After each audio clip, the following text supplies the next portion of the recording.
رسول اکرم صلی اللہ علیہ وسلم کی نبوت کی نشانیاں۔ جیسے جیسے رسول اکرم صلی اللہ علیہ وسلم کی بعثت کا زمانہ قریب آتا جا رہا تھا، عرب میں یہود و نصارہ کے مذہبی پیشوا اس بارے میں زیادہ باتیں کرنے لگے، کیونکہ انہوں نے اپنی اپنی مذہبی کتابوں میں آپ صلی اللہ علیہ وسلم کے متعلق جو کچھ پڑھا تھا، اس کے آثار دن بدن ان کی نگاہوں کے سامنے آتے جا رہے تھے۔ قرآن مجید میں کئی مقامات پر اس کا ذکر ہے، فرمان الہی ہے، جس کا ترجمہ یہ ہے: جو لوگ ایسے رسول امی نبی محمد صلی اللہ علیہ وسلم کی پیروی کرتے ہیں جن کا ذکر وہ تورات اور انجیل میں لکھا ہوا پاتے ہیں، وہ رسول انہیں نیک کاموں کا حکم دیتے اور برے کاموں سے روکتے ہیں، وہ ان کے لیے پاکیزہ چیزوں کو حلال اور ناپاک چیزوں کو حرام بتاتے ہیں، اور ان پر سے پہلی شریعتوں کی سخت پابندیوں کا بوجھ اتارتے ہیں اور ان بندشوں کو کھول دیتے ہیں جن میں لوگ جکڑے ہوئے ہیں۔ چنانچہ جو لوگ اس نبی صلی اللہ علیہ وسلم پر ایمان لاتے، ان کی حمایت اور مدد کرتے اور اس نور قرآن کی پیروی کرتے جو ان کے ساتھ نازل کیا گیا ہے، ایسے لوگ ہی پوری طرح کامیاب ہونے والے ہیں۔ سورۃ الاعراف، سورہ نمبر 7، آیا نمبر 157۔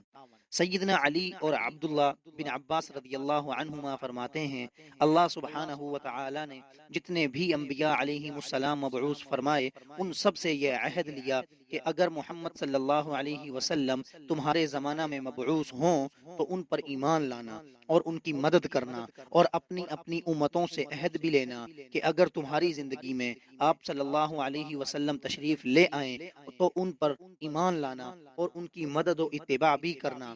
تفسیر تبری۔ تمام انبیاء علیہ السلام نے اپنی اپنی امتوں کو آپ صلی اللہ علیہ وسلم کی بعثت کی بشارت دی اور آپ صلی اللہ علیہ وسلم کی پیروی کی تلقین فرمائی۔ زبور میں آپ صلی اللہ علیہ وسلم کی رسالت کی بشارت۔ اللہ عز و جل نے داؤد علیہ السلام سے فرمایا، جس کا ترجمہ یہ ہے: اے داؤد، ان قریب تمہارے بعد ایک نبی آئے گا جس کا نام احمد اور محمد ہوگا۔ ایک مرتبہ سب درود پاک پڑھ لیں صلی اللہ علیہ وسلم۔ وہ اپنی قوم میں صادق اور سردار ہوگا، راز ہوگا۔ اے داؤد، میں نے محمد اور ان کی امت کو تمام امتوں سے زیادہ افضل بنایا ہے، اس لیے کہ ان کی امت وہ کام، فرائض، حج اور جہاد وغیرہ کرے گی جو ان سے پہلے کے انبیاء علیہ السلام نے کیے۔ میں نے ان کی امت کو 6 ایسے انعامات دیے جو انعامات ان سے پہلے کسی امت کو نہیں دیے۔ نمبر 1، اگر وہ بھولے سے کوئی غلطی کر بیٹھیں گے تو میں ان کی پکڑ نہیں کروں گا۔ نمبر 2، وہ غلطی ہو جانے کے فوراً بعد توبہ کر لیں گے تو میں ان کی توبہ قبول کر لوں گا۔ نمبر 3، جو چیز وہ صدقہ کریں گے میں آخرت میں اس کا بدلہ کئی گنا بڑھا کر دوں گا۔ نمبر 4، میرے پاس ہر چیز کے خزانے ہیں، میں ان کو اپنے خزانوں میں سے کثیر تعداد میں اور بہتر خزانہ دوں گا۔ نمبر 5، وہ پریشانی کے وقت صبر کریں گے اور ساتھ ساتھ انا للہ و انا الیہ راجعون پڑھیں گے تو میں انہیں جنت نعیم عطا کروں گا۔ نمبر 6، وہ مجھ سے جو بھی دعا مانگیں گے میں ان کی دعا قبول کروں گا، ہاں اگر کسی مصلحت کے طور پر قبول نہ کروں تو اس کا اجر آخرت میں ضرور دوں گا۔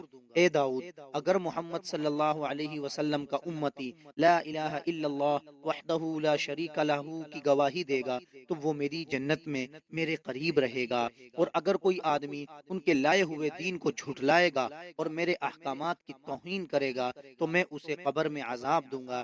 جب وہ قبر سے اٹھایا جائے گا تو اس وقت بھی فرشتے اس کے چہرہ اور پیٹھ پر ماریں گے یہاں تک کہ اسے جہنم کے نچلے طبقہ میں ڈال دیا جائے گا۔ بیہقی۔ مبارک ہیں وہ رسول اکرم صلی اللہ علیہ وسلم اور آپ صلی اللہ علیہ وسلم کے صحابہ رضی اللہ عنہم جو تیرے گھر بیت اللہ میں بستے ہیں اور سدا تیری حمد تعریف کرتے ہیں، وہ مکہ مکرمہ سے گزرتے ہوئے کنواں بناتے ہوئے۔ زبور باب نمبر 18۔ تورات میں رسول اکرم صلی اللہ علیہ وسلم کی نبوت کی بشارت۔ سیدنا کعب احبار رضی اللہ عنہ جو کہ سابقہ یہودی عالم تھے، بیان کرتے ہیں کہ ہم نے تورات میں محمد صلی اللہ علیہ وسلم کے بارے پڑھا ہے کہ وہ اللہ کے رسول اور برگزیدہ بندے ہوں گے، نہ نہ تیز مزاج اور نہ سخت دل ہوں گے، نہ بازاروں میں شور و غل کرنے والے، نہ برائی کا بدلہ برائی سے دینے والے، بلکہ درگزر اور معاف کرنے والے ہوں گے۔ مکہ میں پیدا ہوں گے اور مدینہ طیبہ کی طرف ہجرت کریں گے۔ ان کی حکومت شام تک پھیلی ہوگی اور ان کی امت اللہ عز و جل خوب حمد و ثنا بیان کرنے والی ہوگی، اور ان کی امت اللہ عز و جل کی خوب حمد و ثنا بیان کرنے والی ہوگی۔ وہ ہر خوشی، غم اور ہر حال میں اللہ عز و جل کی حمد و ثنا بیان کریں گے۔ ہر بلند مقام پر اللہ کا نام اونچا کریں گے۔ سورج کے طلوع و غروب کا خیال رکھیں گے۔ نماز کو وقت پر ادا کریں گے۔ اپنی آزار تہبند پنڈلیوں تک رکھیں گے۔ اعضائے وضو دھوئیں گے۔ ان کا مؤذن بلند مقام پر اذان کہے گا۔ جنگ اور نماز کی حالت میں ان کی صفیں ایک جیسی ہوں گی۔ رات کے اوقات میں ذکر و تلاوت کے دوران ان کی آواز پست ہوگی جیسے شہد کی مکھیوں کی آواز ہوتی ہے۔ دارمی: میں ان کے لیے انہی کے بھائیوں میں سے تجھ سا ایک نبی محمد صلی اللہ علیہ وسلم کو مبعوث کروں گا اور اپنا کلام پیش کروں گا، اور جو کچھ بھی میں اسے فرماؤں گا حکم دوں گا، وہی کچھ وہ ان سے کہے گا، اور جو کوئی میری ان باتوں کو جن کو وہ میرا نام لے کر کہے گا نہ سنے تو میں اس سے اس کا حساب لوں گا۔ استثناء باب 18-19۔ اللہ کا آخری نبی محمد صلی اللہ علیہ وسلم فاران مکہ کی پہاڑیوں سے 10,000 قدوسیوں صحابہ رضی اللہ عنہم کے ساتھ جلوہ گر ہوا۔ پیدائش باب 20-17۔ وہ نبی صلی اللہ علیہ وسلم عربی ہوگا۔ اس نبی صلی اللہ علیہ وسلم کا ہاتھ سب کے خلاف اور سب کا ہاتھ اس کے خلاف ہوگا۔ پیدائش باب 13-16۔ انجیل میں آپ صلی اللہ علیہ وسلم کی رسالت کی بشارت۔ سیدنا عیسیٰ علیہ السلام اپنی قوم کو فارقلیت کے نام سے آپ صلی اللہ علیہ وسلم کی بشارت سناتے تھے، جس کا معنی محمد یا احمد ہے، فرمان الہی ہے۔ وہ وقت بھی یاد کرو جب مریم کے بیٹے عیسیٰ علیہ السلام نے کہا، اے بنی اسرائیل، میں تمہاری طرف بھیجا ہوا اللہ کا رسول ہوں، مجھ سے پہلے جو کتاب تورات نازل ہو چکی ہے میں اس کی تصدیق کرنے والا ہوں، اور ایک رسول کی خوشخبری بھی دینے والا ہوں جو میرے بعد آئے گا، جس کا نام احمد صلی اللہ علیہ وسلم ہوگا۔ پھر جب وہ رسول اللہ صلی اللہ علیہ وسلم ان کے پاس کھلی نشانیاں معجزات لے کر آئے تو انہوں نے کہا، یہ تو کھلا جادو ہے۔ الصف سورہ نمبر 61 آیت نمبر 6۔ عیسیٰ علیہ السلام نے فارقلیت آپ صلی اللہ علیہ وسلم کے جو اوصاف ذکر کیے ہیں وہ تمام کے تمام آپ صلی اللہ علیہ وسلم پر صادق آتے ہیں۔ وہ پوری دنیا والوں کو گناہوں سے روکے گا اور انہیں حق سکھائے گا۔ وہ صرف وہی دین بتائے گا جو بذریعہ وحی اسے دیا جائے گا، جیسا کہ فرمان الہی ہے، اور وہ نبی صلی اللہ علیہ وسلم اپنی مرضی سے نہیں بولتے، وہ وہی بیان کرتے ہیں جو انہیں وحی کی جاتی ہے۔ سورۃ النجم آیت 3-4۔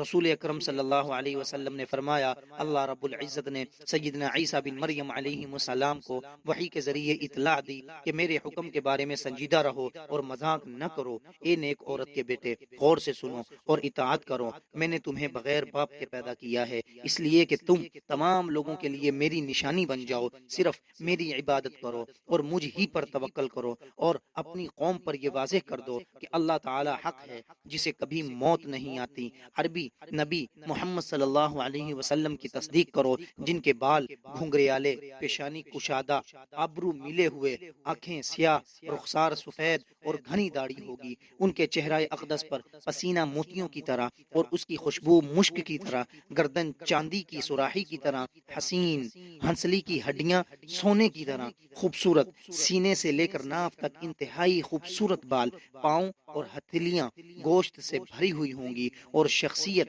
اتنی باروب ہوگی کہ جب لوگوں کے درمیان بیٹھیں گے تو تمام لوگوں پر چھا جائیں گے، اور جب چلیں گے تو ایسے لگے گا جیسا کہ پہاڑ سے اتر رہے ہیں۔